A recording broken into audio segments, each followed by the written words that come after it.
तर नमस्कार मैत्रिणींनो, स्वागत आहे तुमचं आपल्या चॅनलमध्ये, ज्याचं नाव आहे संगीता क्रिएशन्स 1419.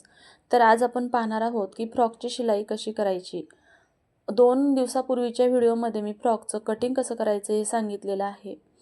अंदाजे 6 ते 10 वर्षाच्या मुलीला ही फ्रॉक आरामात येईल. तर या फ्रॉकचं कटिंगचं डिटेल्स मी त्या व्हिडिओमध्ये सांगितलेलं आहे आणि या व्हिडिओमध्ये आपण फक्त स्टिचिंग पाहणार आहोत. व्हिडिओ थोडा मोठा होईल, त्यामुळे मी इथं खूप फास्ट फॉरवर्डमध्ये दाखवत आहे आणि काही काही गोष्टी स्किप करून त्याचे वेगळे व्हिडिओ बनवलेले आहे, तेही तुम्हाला सांगत आहे. तर ते पुढे आपण पाहणारच आहोत. त्यासाठी व्हिडिओ शेवटपर्यंत पहा आणि फ्रॉकची प्रॉपर स्टिचिंग कशी करायची ते आता शिकूयात. सगळ्यात आधी वरचा पार्ट तयार करायला घेतला आहे. वरच्या पार्टचं जे कटिंग केलेलं होतं, हा पार्ट आहे पुढचा. तर त्याला मी जे मेन कापड आहे त्याच्या वरच्या सुईच्या बाजूने ठेवलं आहे. गळ्याचा भाग शिवून घेतला आहे आणि छोटे छोटे कट देऊन मग हे पलटून घेतलं आहे. त्यानंतर या गळ्याच्या भागावर दाबटीप देऊन घ्यायची आहे. आता शिलाई काम करताना कुठल्याही गोष्टीपेक्षा शिलाईचं काम तुम्ही किती निगुतीने करताय आणि शिलाई किती फिनिशिंग आहे हे पाहिलं जातं. तुम्ही अस्तर कुठलं वापरता, दोरा कुठला वापरता, हे तर महत्त्वाच्या गोष्टी आहेतच, पण शिवाय फिनिशिंग आणि खरं तर फिनिशिंग आणि तुम्ही वापरणाऱ्या वस्तूवरच शिलाईचं काम डिपेंड असतं, शिवाय शिलाईची किंमतसुद्धा. आता तुम्ही ज्यावेळेस ब्लाऊज किंवा फ्रॉक्स तुम्ही रेडीमेड घेता त्यावेळेस त्यांचं क्वांटिटीमध्ये कटिंग होतं. म्हणजे 50-60 ड्रेस एकदम कटिंग केले जातात मशीनखाली. त्या मोठ्या मशीन असतात त्यावरती आणि त्यांचं स्टिचिंग केलेलं असतं. त्यांचं फिटिंग, फिनिशिंग किंवा कापड क्वालिटी एवढी चांगली नसते. त्यामुळे तुम्हाला त्या कमी किमतीतसुद्धा मिळून जातात. पण इथे आपण फिटिंग, फिनिशिंग परफेक्ट असणार, शिवाय कापड क्वालिटीसुद्धा छान असणार. तर आता हा जो पॅच आहे हा मी फ्रॉकला पुढच्या बाजूने लावणार आहे. त्यासाठी हा पानाचा सेप आखून घेतला होता. अस्तरच्या बाजूने ह्याला थोडंसं उलट्या बाजूने ठेवलं आहे. शिलाई मारून घेतली आहे 1/4 इंच आणि हा पॅच पलटून घ्यायचा आहे. कारण हा पॅच आपण फ्रॉकच्या मधोमध लावणार आहोत आणि कडेला लेस लावणार आहोत. तर अशा पद्धतीने जसं की मी तुम्हाला म्हटले की आपली शिलाईची किंमत ठरवताना आपल्या क्वालिटीवर आणि फिनिशिंगवर ठरवायची. मग ते कुणाला परवडू किंवा न परवडू. तुम्ही ज्या मार्केटमध्ये वस्तू घेता त्या मार्केटची क्वालिटी, क्वांटिटी जशी असते त्याच पद्धतीने तुमच्याकडून रेट घेतले जातात. तुमचे कापड जर व्यवस्थित असेल, परफेक्ट असेल तर तसा रेटही असतो. शिलाई जर फिनिशिंगमध्ये असेल तर तसा रेटही असतो. आपण साधं सिंपल गोष्ट आहे, मार्केटमध्ये साड्या जरी घ्यायला गेलो तरीसुद्धा कपड्याच्या पोतनुसार आणि त्यावरती केलेल्या कामानुसार त्याचे रेट आकारले जातात. मग शिलाई करताना सुद्धा ह्या गोष्टी लक्षात घेऊनच शिलाई करावं लागते आणि शिवाय समोर कस्टमरलाही ते समजून सांगावं लागतं. त्यातली त्यात काही कस्टमर पटकन समजून घेतात, पण काही कस्टमरना वाटतं की कमी किमतीमध्ये आणि चांगली क्वालिटी भेटावं. पण आता ही फ्रॉक शिवायलाच खूप मेहनत आहे पहा. छोटे छोटे पार्ट कटिंग करायचे, ते जोडायचे. पाहायला तर ही 100-200 रुपये द्यायचं. आता या फ्रॉकची किंमत 300 रुपये मी सांगितली होती. खरं तर 300 रुपये या मेहनतीच्या मानाने काहीच नाही. तरीसुद्धा समोर कस्टमरला वाटतं की खरंच खूप शिलाई आहे. कापड जर पाहायला गेलं, तुम्ही रेडीमेड फ्रॉक जर घेता बाजारामध्ये, ते 100-200 रुपयाचं कापड असतं आणि त्याची शिलाई वगैरे पकडून तुम्ही तिथे 700-800 रुपये आरामात देता. पण टेलरला जर तुम्हाला शिलाई द्यायची वेळ आली मात्र तोंड तुमचं वाकडं होतं. पण तो तुम्हाला जी परफेक्ट फिनिशिंग, फिटिंग देऊ शकतो ती मार्केटमध्ये भेटत नाही. तर पहा, असू द्यात. आता वरचा पार्ट मी जो पॅच वगैरे बनवून घेतला, पण तो मी लावून घेतला नाही, कारण मला पॅच लावताना बॅक साईड आणि फ्रंट साईड दोन्ही तयार हवे होते. म्हणून मी आता फ्रॉकचा खालचा घेर बनवायला घेतला. तर घेर बनवताना खाली मी ते लेस जॉईंट केलेले आहे आणि त्यानंतर वरच्या बाजूने आता इथे छोट्या छोट्या प्लेट्स टाकून घेणार आहेत. दोन्ही पार्ट याच पद्धतीने तयार करून घ्यायचे आहेत. आता प्लेट्स टाकताना एकसारख्या टाकायच्या आहेत, मागे पुढे किंवा कमी जास्त होऊ द्यायच्या नाही, नाहीतर ते चांगलं दिसत नाही आणि फिनिशिंगसुद्धा खराब होते. तर एकसारख्या प्लेट्स घालून घेतल्या. आता वरचा जो पार्ट आहे, म्हणजे जो आपण चेस्टचा पार्ट कट केलेला आहे, त्याची मेजरमेंट घेऊन मगच या प्लेट्स घालायच्या आहे. त्यासाठी तो पार्ट घेऊन एकदा चेक करायचं आहे. तर पहा, इथे बरोबर परफेक्ट झालं असेल तर ओके, नाहीतर मग एखादी प्लेट जास्तीची करून घ्या किंवा जास्त कमी झालं असेल तर एखादी प्लेट उसवून घ्या. आता इथे माझं थोडंसं जास्त कापड उरत होतं म्हणून मी दोन्ही बाजूने एक एक प्लेट्स टाकून घेतल्या. याच पद्धतीने दोन्ही पार्ट तयार करून घ्यायचे आहेत. त्यानंतर मी ते अस्तर लावून घेते आतल्या बाजूने. तर आतल्या बाजूने अस्तर जॉईंट करून घेतले आणि अस्तरच्या खालचा जो कट केलेला घेर आहे तिथे सुद्धा फिनिशिंगसाठी शिलाई मारून घेत आहे.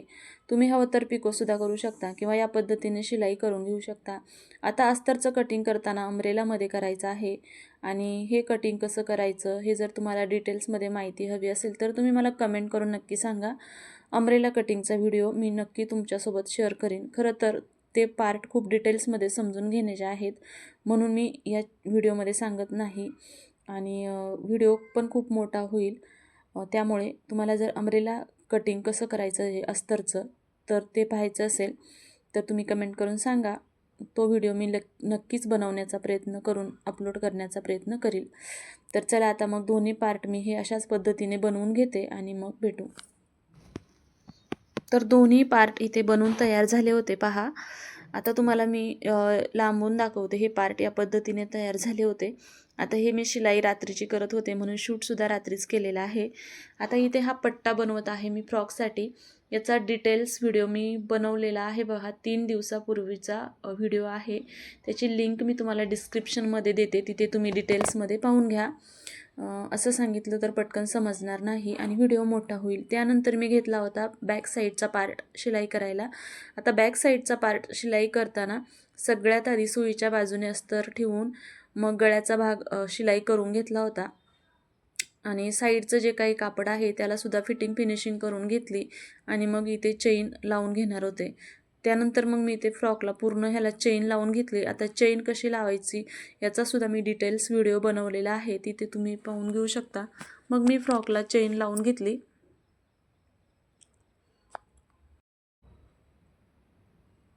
तर आता फ्रॉकला चेन लावून झाली होती. त्यानंतर आता दोन्ही पार्ट एकमेकांना जोडून घ्यायचेत. या पद्धतीने सुईचे ठेवायचेत एकमेकांवर आणि मग वरती शोल्डरला अर्धा इंच शिलाई मार्जिन घेऊन शिलाई मारायची आहे. गळ्याच्या बाजूकडून शोल्डर थोडंसं 1/4 इंच डाऊन करून घ्यायचं आहे.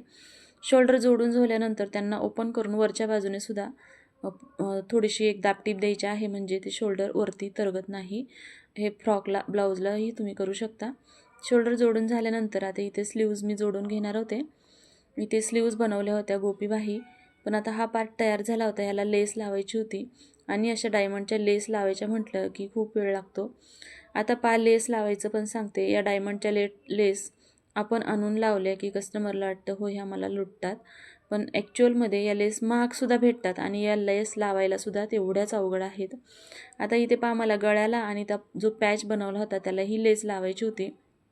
ही लेस मी शिलाई करून लावूच शकत नव्हते कारण टोटल डायमंड्स होते आणि आता या लेससाठी मला फॅब्रिक ग्लू वापरण्याची गरज होती. त्यामुळे मी इथं फॅब्रिक ग्लू घेतला आणि ही लेस पॅचला आणि गळ्याला लावून घेतली.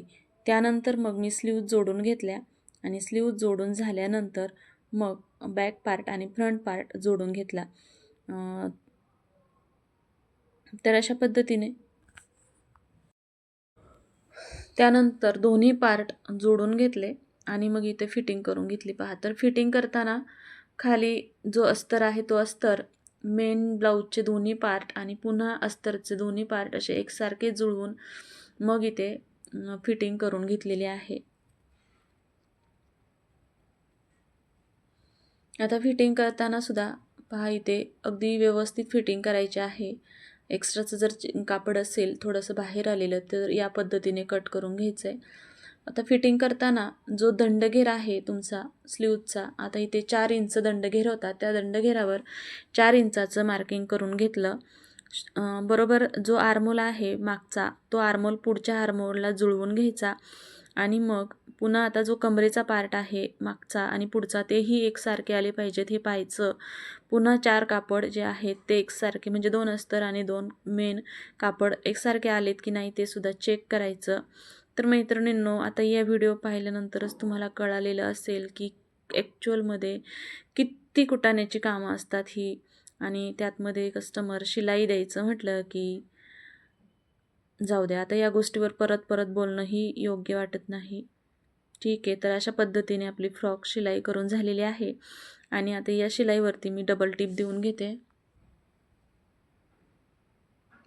तर अशा पद्धतीने आपली फ्रॉक शिलाई करून झाली होती बरोबर फिटिंगमध्ये. तर चला मैत्रिणींनो, तुम्हाला व्हिडिओ कसा वाटला आणि व्हिडिओची फ्रॉकची कटिंग आणि शिलाईची पद्धत आवडली का तेही सांगा. कटिंग पाहायची असेल तर जसं की मी तुम्हाला म्हटलं 3-4 दिवसापूर्वीचा मी फ्रॉक शिलाईचा व्हिडिओ टाकलेला आहे, तो तुम्ही पाहून घ्या. तो पाहिला तरच हा शिलाईचा व्हिडिओ तुम्हाला समजेल. त्यासाठी त्याची लिंक मी डिस्क्रिप्शनमध्ये देतेच आहे, ते तुम्ही पहा. शिवाय बेल्ट कटिंग आणि शिलाईचा तो सुद्धा टाकलेला आहे, त्याचीही लिंक मी आजच्या व्हिडिओच्या डिस्क्रिप्शनमध्ये देते. ते व्हिडिओ तुम्ही पहा आणि मग तुम्हाला कळेल की फ्रॉक छान पद्धतीने कशी शिवायची ते. चला तर मग आजचा व्हिडिओ पूर्ण पाहिल्याबद्दल तुमचे मनापासून धन्यवाद. आणि हो, व्हिडिओ आवडला असेल तर व्हिडिओला लाईक करा, शेअर करा आणि चॅनलवरती नवीन असाल तर चॅनलला सबस्क्राईब नक्की करा. आता एकदा एक फायनल लुक आपण फ्रॉकचा पाहून घेऊया.